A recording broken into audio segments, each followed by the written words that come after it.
اللہ، چلیے چلیے عبارت پڑھیے، عبارت پڑھیے، ذرا دیکھو نبی صلی اللہ علیہ وسلم سے کہاں ثابت ہے بدعت حسنہ. ارے جی پہلے بات تو پہلے دعویٰ پر دلیل چلو.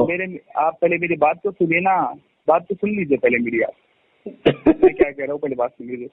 آپ ہے دیوبند، آپ کے نزدیک بدعت حسنہ جائز نہیں ہے، اور آپ نکالتے ہیں 40 دن جماعت، 30 دن جماعت. رک جاؤ ایک منٹ، یہ آپ نے سوال کیا، اس کا جواب بھی لے لیجئے. جی جواب لے لیجئے. جواب یہ ہے، اس سوال کا جواب یہ ہے کہ دین تک پہنچنے کے جو اسباب و آلات ہیں، وہ اسباب و آلات بھی دین کے تابع ہوتے ہیں. جیسے 8 سال لگانا پڑھنے کے لیے، پھر اس 8 سال کے لیے نصاب بنانا، فقہ کی کتاب، اصول کی کتاب، منطق کی کتاب، یہ سب قرآن و حدیث میں نہیں ہے، لیکن چونکہ یہ علوم اصلیہ کو سمجھنے کا ذریعہ ہے، اس بنا پر یہ بھی اسی علوم اصلیہ کے تابع ہو جائیں گے. اسی طریقے سے تبلیغ میں جو چلہ لگایا جاتا ہے یہ نصاب ہے، ٹھیک ہے، یہ دین نہیں، یہ نصاب ہے، دین تک پہنچنے کا ذریعہ ہے. اور تبلیغ بھی کوئی نئی چیز نہیں ہے. رسول اللہ صلی اللہ علیہ وسلم نے ارشاد فرمایا، حضرت ابو ہریرہ رضی اللہ تعالیٰ عنہ سے روایت ہے، صحیح مسلم کی روایت، قال من دعا الى هدى كان له من الاجر مثل اجور من تبعه. جس آدمی نے کسی کو ہدایت کی طرف بلایا تو اس کے لیے اتنا ہی اجر ہوگا جتنا ہدایت پر چلنے والے کے لیے اجر ہوگا.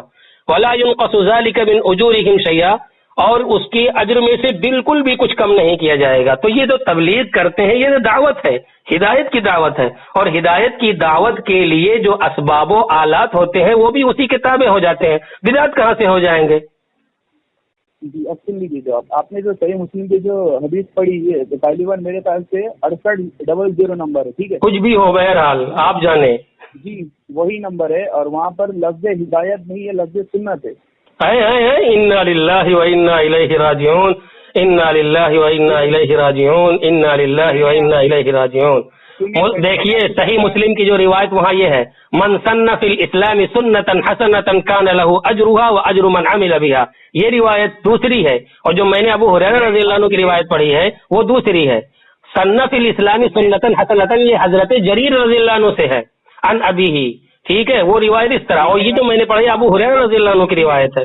جی میں وہی کہہ رہا ہوں آپ سے، یہ نمبر 6800 نمبر ہے، ٹھیک ہے. اب آپ نے مجھے 40 دن اور 30 دن جماعت کا مجھے آپ نے یہ حدیث سے مجھے آپ نے اس کی وضاحت کی، ٹھیک ہے. تو اب میرا سوال یہ بنتا ہے کہ اس حدیث سے کس صحابی نے 40 دن ٹائم مقرر کر کے گھر والوں کو چھوڑ کے نکالا تھا؟ مجھے جواب دیا. وہ میں جواب ویسے میں نے دے دیا، پھر سنو جواب میں نے دے دیا، پھر سنو. میں نے کہا ہے کہ یہ ایک نصاب ہے، ٹھیک ہے، دین تک پہنچنے کے لیے ایک نصاب ہے، اور اس نصاب کو دین کے تابع کریں گے. یہ اصل نہیں ہے، یہ فرع ہے. جی جی جی اب بات سن لیجیے. تو کسی صحابی نے اس حدیث سے عمل کیا ہوگا نا کہ لوگوں تک دین پہنچانے کے لیے 3 دن مقرر ٹائم کیا ہوگا، 10 3 دن ٹائم کیا ہوگا؟ بھائی ہمارے صحابہ تو جو ہے پورا مہینے کے لیے نکل گئے تھے جہاد کے لیے اور دین کی دعوت کے لیے. وہ الگ الگ اعتبار سے سارے صحابہ نے کیا ہے. تو یہ تو کچھ کہہ ہی نہیں سکتا کہ صحابہ نہیں نکلنا تو ثابت ہے، ٹھیک ہے، نکلنا تو ثابت ہے دعوت کے لیے. ٹائم مقرر کہاں سے ثابت ہے؟ نکلنا جب ثابت ہے تو یہ جو 3 دن 4 دن یہ ٹائم مقرر کرنا، یہ ٹائم دین تک پہنچنے کے لیے ایک سبب اور ذریعہ ہے، ٹھیک ہے. تو مطلب آپ نے نئی بدعت ایجاد کی تھی، مطلب صحابہ یہ بدعت نہیں ہے. من سن فی الاسلامی، فی الاسلام سے بتا مراد ہی یہی ہے، من احیا سنتن ہے.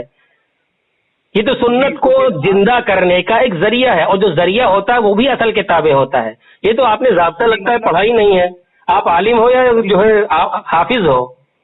میری بات نہیں، مطلب آپ نے یہ کہا، مطلب نہیں، آپ حافظ ہو یا عالم ہو؟ سنیے، ارے میں تو غیر عالم ہوں نا، میں نے پہلے ان سے اچھا ماشاء اللہ. چلو آپ غیر عالم ہیں اور حدیث کا جواب دے رہے ہیں، انا للہ و انا الیہ راجعون.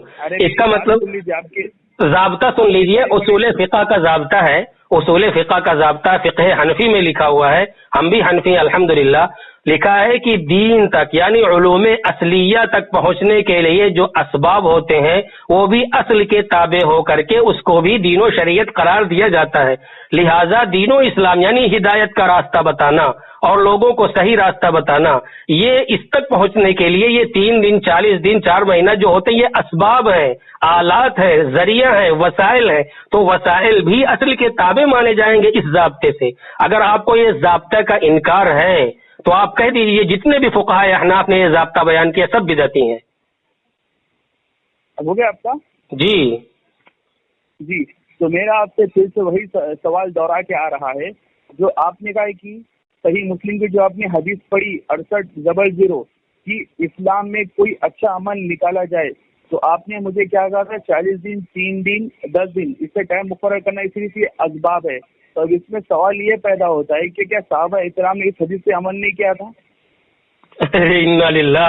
اس حدیث کو جو پڑھیں گے، یہ حدیث ایک واقعہ کے پس منظر میں ہے ہی، ٹھیک ہے. وہ صحابہ نے کیا تب ہمارے نبی نے فرمایا، ٹھیک ہے. اور جو آپ کہہ رہے ہیں نیا طریقہ نکالا، من سنت الاسلامی، سنیے، من سنت الاسلامی کا مطلب طریقہ نکالنا، ترجمہ کرنا ہی غلط ہے.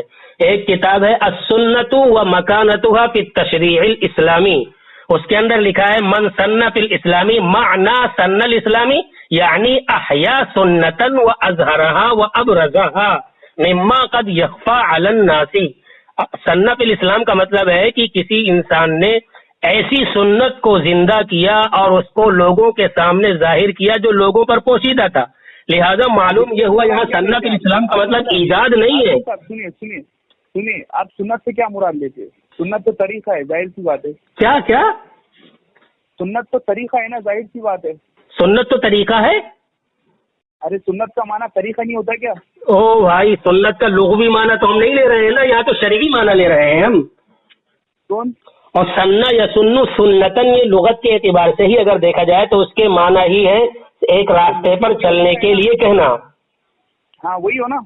اور محدثین جو ہے اس حدیث کا معنی بیان کرتے ہیں، میں نہیں کہہ رہا ہوں، آپ نہیں کہہ رہے ہیں، بلکہ یہ محدث جلیل انہوں نے بیان کیا ہے من سنت الاسلام کا مطلب احیا سنتن و اظہرها.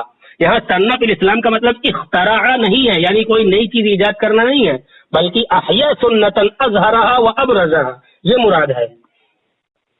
آئی بس میں تو یہاں اختراع کا معنی اگر ترجمہ کریں گے تو ایک دم غلط ہے. یہ کتاب ہے السنت و مکانتها فی التشریع الاسلامی، شیخ مصطفیٰ ابن حسنی السباعی. یہ پیدا ہوئے ہیں حمص میں، ولد فی مدینہ حمص فی سوریہ سنۃ 1915، نشأ فی اسرۃ معروفۃ بالعلم منذ 100 السنین. ٹھیک، ان کی وفات جو ہے حتی توفی یوم السبت 3 اکتوبر 1964. یہ حمص کے ہیں، ملک شام کے رہنے والے. انہوں نے اس حدیث کا مطلب یہ ترجمہ یہی کیا ہے، احیا سنتن کا سنت الاسلام کا مطلب احیا سنتن ہے، اور یہ ایک واقعہ کے پس منظر میں ہے. جی ہو گیا آپ کا؟ جی، تو میرا پھر سے سوال وہی دوہرا کے آ رہا ہے. ہاں، آپ سوال بار بار وہی دہرائیں گے. وجہ کیا ہے کہ آپ کیونکہ علم نہیں رکھتے ہیں، اس بنا پر آپ حدیث اور ضابطہ اور اصول کو سمجھتے ہی نہیں ہیں. تو جو کہ آپ کے عالموں نے جو بات کہہ دی ہے اسی کو آپ ذہن میں رکھیں گے. آپ کو نہ حدیث کی بات ماننی ہے، نہ آپ کو ضابطہ ماننا ہے، نہ آپ کو اصول ماننا ہے. حالانکہ آپ کے سارے سوال کا جواب میں نے دے دیا، ٹھیک ہے. آپ بار بار اس کو دہرائیں گے تو ہم بار بار اسی کو دہرائیں گے. ارے آپ نے پہلی بار اعلیٰ حضرت رضی اللہ عنہ پہ جھوٹ باندھا. نہیں، اعلیٰ حضرت کو اس نے جھوٹ، آپ ان کے سوانے اعلیٰ حضرت پڑھ لیجئے، دیکھیے وہ خود کہتے ہیں میں بہت جھوٹ بولتا تھا. میں کیا بولوں، میں آپ سے کیا بولوں. آپ کے حکیم الامت نے تو نبی صلی اللہ علیہ وسلم کی آپ ہمارے حکیم الامت کو کچھ بھی کہیے، یاد رکھیے میں اکابر پسند ہوں، اکابر پرست نہیں ہوں، یہ یاد رکھیے. اور آپ اکابر پرست ہیں، آپ رضی اللہ عنہ کہہ کر کے اس کو علامہ مولانا پیجامہ سب مانتے ہیں. کافر ہے وہ، اشرف علی تھانوی میں بات. ہاں وہ تو کافر ہو، کچھ بھی ہو، تو قیامت میں پتہ چلے گا. ٹھیک ہے، اللہ تعالیٰ نے کہا ہے اللہ یفصل بینہم یوم القیامت، تو قیامت میں پتہ چل جائے گا. لیکن آپ کے بھی اعلیٰ حضرت جن کو آپ رضی اللہ عنہ کہہ رہے ہیں لعنت اللہ علیہ، وہ بھی کفر سے کم نہیں ہے، آپ کو کافر کہہ دیا. میری بات سنیں، جو آپ نے پہلے اعلیٰ حضرت، کیوں آپ نے خود کافر کہہ دیا؟ آپ اعلیٰ حضرت نے آپ کو کافر کہا ہے. آپ نے ہمیں عالم صاحب کہا، آپ نے کہا آپ عالم ہیں، عالم صاحب آپ نے ابھی کہا ہے، آڈیو ریکارڈ ہو رہی ہے، آپ نے کہا عالم صاحب. اور احمق رضا صاحب نے فتاوی رضویہ میں لکھا ہے جو کسی دیوبندیوں کو عالم کہے یا مولانا کہے وہ کافر ہے. لہذا آپ بھی اسی احمق رضا کے کفر میں آ گئے. ارے میری بات تو سنیں نا.